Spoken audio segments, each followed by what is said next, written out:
answer. Now, from the Signature Bank Studios. Only the biggest stories, only the biggest guests, and only the biggest opinions. This is AM 560, The Answer.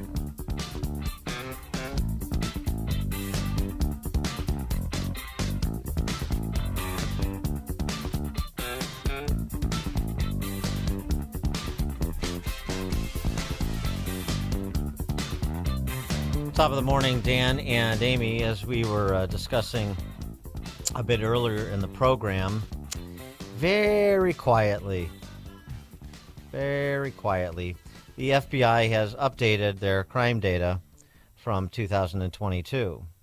And just as Trump said during the debate when he was so ignorantly fact-checked by David Muir, ABC, crime is up. Violent crime is up.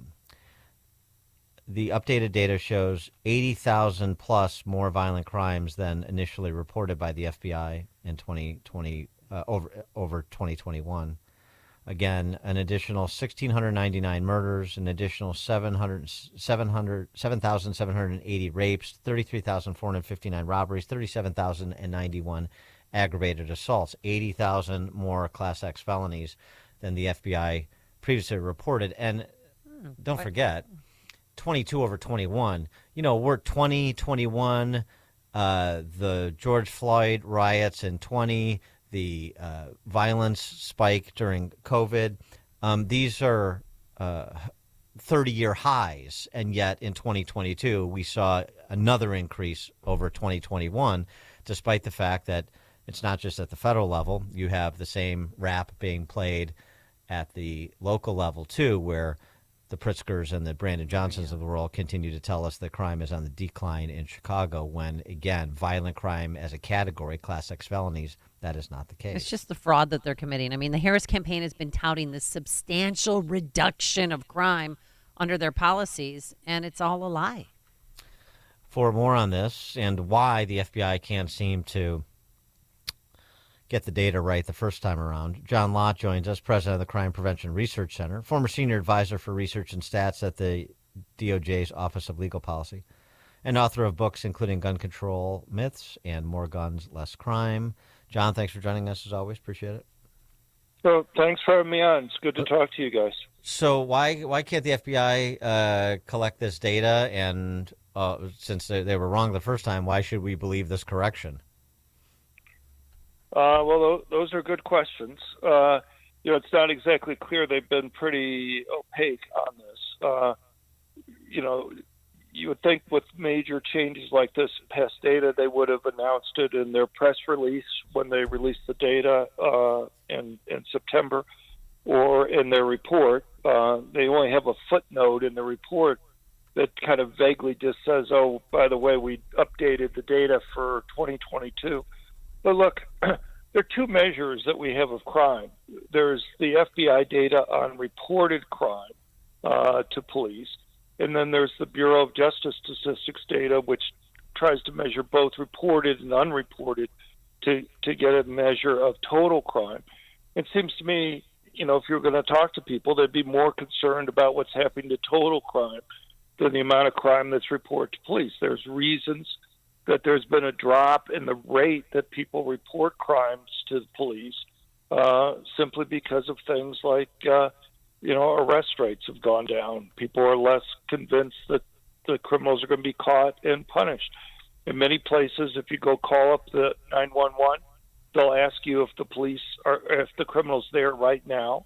And if not, what they'll say is, well, you can come down to the police station and wait in line, and we'll have a police report filled out. That wasn't true a few years ago. They would send out a police car to you to go and take the report. Right. And so you make it more costly, more difficult, more time-consuming for people to report the crimes in some places, and you're going to have fewer people that are going to be reporting crimes. But look, the media has kind of insisted over the last year using just the FBI data on reported crime. And, we've had headline after headline saying crime is down, but people mistakenly think or erroneously think that it's increasing. And they've been insisting on just using only the FBI data and ignoring the other measure on total crime. But now, all those headlines were wrong. Even if you want to insist on just using the FBI data, one of the things is people think that the FBI solely just counts the number of crimes reported to police. And they do part of that, but they also guess and make estimates on how many crimes occur, because you have some cities don't report data at all to the FBI. Some only partially report it, and so they have to guess about the missing data that's there. And well, I don't even understand that part about it, because you still have reporting going on. So, I mean, does the FBI need to be catered to? Can't they go out and do some data collection? For example, so this 22 now number is being corrected. Well, the 23 number is going to have to be corrected too. There was a story last month. Sean Kennedy was on Fox, who's another crime stats expert, I guess. But he was talking about the 2023 numbers, which again show violent crime declining slightly, but how do we know? We have to assume actually the opposite. And one of the examples he gave is the FBI showed in 2023 in Chicago there were 499 homicides. The Chicago police figures have 617 homicides, right. 118 murders difference between Chicago and FBI for 2023. So, why can't the FBI? I assume Chicago is probably the more accurate number. Why can't the FBI get its act together and with that as an example? No, it's an excellent example, and it's not just Chicago. You've had similar issues with data from Baltimore and Nashville and other cities, and it seems to be that the FBI is consistently picking a lower number than those places are. But the thing is, where does the FBI get the data from? Well, right. FBI gets the data from Chicago. It's not like it does its own independent count. But how? Chicago's reporting 617. They sent the FBI 499? No, obviously not. Yeah. And the FBI isn't explaining those types of differences that are there. These are issues that I've never seen come up before the last couple of years with regard to the FBI data. The example that you just gave, I've never heard of those types of problems occurring in the past. And so it leads one to believe it's either a new level of incompetence or they're trying to tailor numbers to fit a media narrative. Those are two options. Yes. I mean, okay. Yeah, but this erodes further the trust in the FBI. I mean, it sounds like, like they're the IRS, which, their union is supporting Kamala Harris, or the UPSS, the mail carriers union, that they're supporting the Democratic Party. Right. When I worked in the Department of Justice, I more than a couple times ran into what I thought was political bias in terms of data that the FBI was putting together. And, there's a large, maybe we can't trust this too, but I know that there were other areas, data on active shootings that they had, data that they had on hate crimes, that I just came away and not able to believe the data that the FBI was putting out. Now, maybe it's incompetence. Maybe it's political bias on this. I don't have enough evidence on this right now for this case, but it's surely concerning. And here's the thing that bothers me the most, and that is when they did these revisions in the past, they didn't announce it in their press release when they put out the data in September. They don't make any big deal about it in their report. It's only in a footnote that they mention that they updated the data for 2022. If you're going to go from having a drop of 2.1% in violent crime during 2022 to an increase of 4.5%, you would think someplace there you would draw attention to the fact, particularly given that they know that their data has been used by the media over the course of the last year It was only in September that the data for 2023, the final data for 2023, was released. And the media, we've had all sorts of news articles about crime declining using the 2022 data. You would think they would at least acknowledge. Now, maybe they're too embarrassed by the change that's there, but you would think that they would be required to draw attention to the change. You shouldn't require people just to kind of discover it by going through the old files that they have and comparing and seeing that they made changes. No, of course, especially when that brand is bandied around when statistics are released. That's exactly right. I did want to get your take, though, on who you think is the more authentic Second Amendment enthusiast, Kamala Harris with her Glock or Tim Walz, the anti-rifleman, the anti-Chuck Connors? Elmer Fudd. Yeah. Well, I don't know. That's a tough one. Yeah, it is a tough one. To do there. Yeah.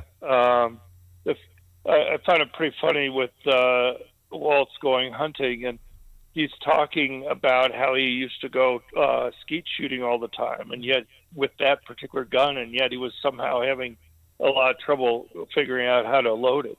With regard to Harris, I kind of wish I'd been able to ask a follow-up question after she said she had a Glock. I'd ask, for example, well, did you make sure you had the safety on all the time?